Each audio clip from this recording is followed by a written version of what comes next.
अभी मैं चाहता हूँ अपने रिश्ते को सेकंड चांस दूं। अब इस बारे में सोच भी कैसे सकते हो? क्योंकि एक दूसरे से प्यार करते हैं, बात लगाने की है, सब कुछ दांव पे लगाने के लिए तैयार। अमीज, हम एक बार नहीं कई बार टूटे हुए रिश्ते के टुकड़ों को लेकर आगे बढ़ने सोच रहे हैं। हम साथ हैं तो आज मुश्किल इजी है। देखते हैं इस बार हम कितनी दूर तक साथ चल पाते हैं।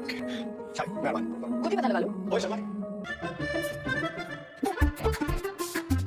तुम लोग अपना ये आंटी वांटी का जाप जपना बंद करो, वरना वायरल का ही वायरल सुना ये रिश्ता क्या कहलाता है कि आने वाले एपिसोड होने वाले हैं ज़बरदस्त, सनसनीखेज, दिलचस्प। जी हाँ दोस्तों, आने वाले एपिसोड में आप देखेंगे कि अरमान अबीरा से जाकर मिलता है और कहता है कि हम अपने प्यार को बढ़ाकर एक बार मर्तबा एक हो जाएं फिर से। तो अबीरा कहती है नहीं। तो कहते वो आंटी जी, अरमान अबीरा को आंटी आंटी कहकर चिढ़ाता है।